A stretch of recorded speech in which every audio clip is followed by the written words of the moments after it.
noite a todos.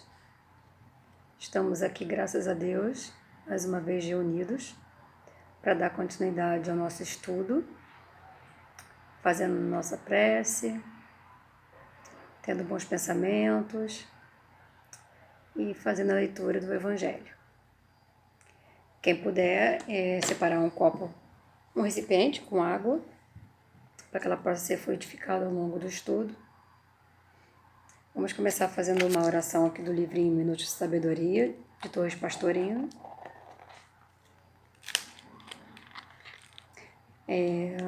Acaba aqui a página 76. Não limite o poder de sua vida. Não pense que conseguirá tudo o que deseja numa só existência. Mas confie, porque a vida é eterna e infindável. Não pense também que, depois desta, irá iniciar uma vida diferente. Nada disso. Esta mesma vida é que continuará sempre. Portanto, procure aumentar seus conhecimentos e aperfeiçoar-se, verificando como é rápido o momento atual, comparado com a eternidade. Muito oportuno, né? Vamos fechar nossos olhos para fazer a nossa prece inicial, agradecendo ao nosso Pai, ao nosso Mestre Jesus, aos amigos espirituais da casa de Rogério e Cláudio, que nos acompanham nesse momento, enquanto fazemos nosso estudo do Evangelho no lar.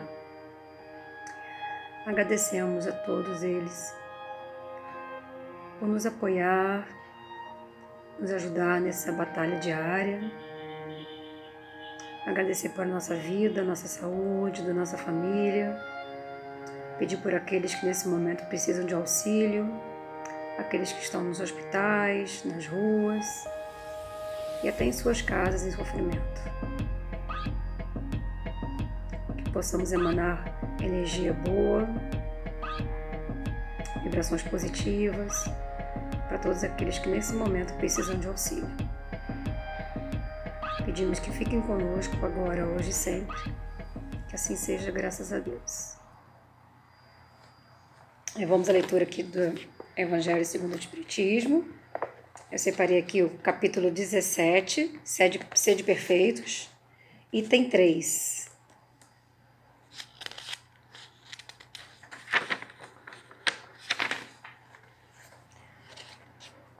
O homem de bem. O verdadeiro homem de bem é o que cumpre a lei de justiça, de amor e de caridade, na sua maior pureza. Se ele interroga a consciência sobre os seus próprios atos, a si mesmo perguntará se violou essa lei, se não praticou o mal, se fez todo o bem que podia, se desprezou voluntariamente alguma ocasião de ser útil, se ninguém tem qualquer queixa dele, enfim, se fez a outrem tudo o que desejara lhe fizesse. Deposita fé em Deus, na sua bondade, na sua justiça e na sua sabedoria. Sabe que, sem a sua permissão, nada acontece, e se lhe submete à vontade em todas as coisas. Tem fé no futuro, razão porque coloca os bens espirituais acima dos bens temporais. Sabe que todas as vicissitudes da vida, todas as dores, todas as decepções são provas ou expiações e as aceita sem murmurar. Possuído do sentimento de caridade e de amor ao próximo, faz o bem pelo bem, sem esperar paga alguma. Retribui o mal com o bem, toma a defesa do fraco contra o forte e sacrifica sempre seus interesses à justiça. Encontra satisfação nos benefícios que espalha, nos serviços que presta, no fazer ditosos dos outros, nas lágrimas que enxuga, nas consolações que prodigaliza aos aflitos. Seu primeiro impulso é para pensar nos outros, antes de pensar em si. É para cuidar dos interesses dos outros, antes do seu próprio interesse.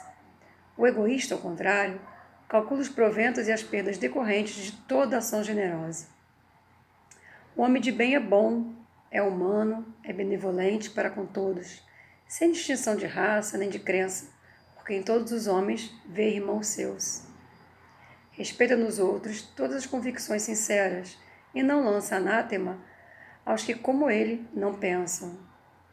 Em todas as circunstâncias, toma por guia a caridade, tendo como certo que aquele que prejudica a outrem com palavras malévolas, que fere com seu orgulho e o seu desprezo a suscetibilidade de alguém, que não recua a ideia de causar um sofrimento, uma contrariedade, ainda que ligeira, quando a raiva pode evitar, falta ao dever de amar ao próximo e não merece a clemência do Senhor. Não alimenta ódio, nem rancor, nem desejo de vingança. A exemplo de Jesus, perdoa e esquece as ofensas, e só dos benefícios se lembra, por saber que perdoado lhe será conforme houver perdoado. É indulgente para as fraquezas alheias, porque sabe também que necessita de indulgência e tem presente esta sentença de Cristo: atire-lhe a primeira pedra aquele que se achar sem pecado. Nunca se compraz em rebuscar os defeitos alheios, nem ainda em evidenciá-los. Se a isso se vê obrigado, procura sempre o bem que possa atenuar o mal. Estuda suas próprias imperfeições e trabalha incessantemente em combatê-las. Todos os esforços se emprega para poder dizer no dia seguinte que alguma coisa traz em si de melhor do que na véspera. Não procura dar valor ao seu espírito, nem aos seus talentos, às expensas de outros. Aproveita, ao revés, todas as ocasiões para fazer ressaltar o que seja proveitoso aos outros. Não se envaidece de sua riqueza, nem de suas vantagens pessoais, por saber que tudo o que lhe foi dado pode ser tirado. Usa, mas não abusa dos bens que lhe são concedidos. Sabe que é um depósito de que terá que prestar contas, e que o mais prejudicial emprego que lhe puder dar é o de aplicá-lo à satisfação de suas paixões. Se a ordem social colocou sob o seu mando outros homens, trata-os com bondade e benevolência, porque são seus iguais perante Deus. Usa da sua autoridade para lhes levantar o moral e não para o esmagar com seu orgulho. Evita tudo quanto lhes possa tornar mais penosa a posição subalterna em que se encontram. O subordinado, de sua parte, compreende os deveres da posição que ocupa e se empenha em cumpri-los conscienciosamente. Capítulo 17, item 9. Finalmente, o homem de bem respeita todos os direitos que aos seus semelhantes dão as leis da natureza, como quer que sejam respeitados aos seus. Não ficam assim enumeradas todas as qualidades que distinguem o homem de bem, mas aquele que se esforce por possuir as que acabamos de mencionar, no caminho se acha que a todas os demais conduz.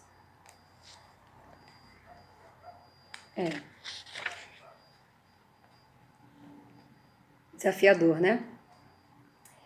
E eu tinha notado aqui, quando eu fiz a primeira leitura dessa parte, ama ao próximo como a ti mesmo e a Deus sobre todas as coisas, né? Acho que quando a gente consegue finalmente entender o que essa frase quer dizer, a condução desse processo de ser homem do bem, ela fica mais fácil. Se a gente já amar o outro como a gente se ama, claro que a gente tem que se amar primeiro, né? Senão a gente não consegue amar o outro, já facilita, já é meio caminho andado, né? E Kardec ele aponta aqui essa questão, né? Eu fiz algumas marcações, é fazer todo o bem que a gente tiver ao nosso alcance, né? Sem olhar para quem, sem olhar qual é a situação da outra pessoa que nós estamos ajudando, fazendo bem. E lembrando que fazer o bem nem sempre é um bem financeiro. Existem momentos que algumas pessoas precisam apenas de um ombro amigo, de um abraço, de falar, de desabafar, né? Então ele fala disso também, né? Que tudo tem a mão de Deus, então o que a gente faz, o que a gente recebe, não é à toa. E ele traz aquelas palavrinhas mágicas, né? Que a gente sempre fala, benevolência, caridade e indulgência, como alicerces para esse homem de bem caminhar e atuar no seu dia a dia, né? Algumas questões aqui, quando eu falei desafiador, porque a gente, no dia a dia, né, nós somos seres humanos, né, somos imperfeitos, espíritos imperfeitos, e não alimentar ódio, não guardar rancor, não querer se vingar, perdoar, para poder ser perdoado, isso é um exercício. Então, eu entendi nessa parte 3 que todos esses itens que ele aponta aqui como quesitos para ser um homem do bem, vão nos conduzir a um caminho, né, futuro melhor. E falando um pouco da leitura do Minuto de Sabedoria, é exatamente isso, essa vida ela é eterna. A gente não nasce e apaga tudo, né, e recomeça, não, é uma continuidade.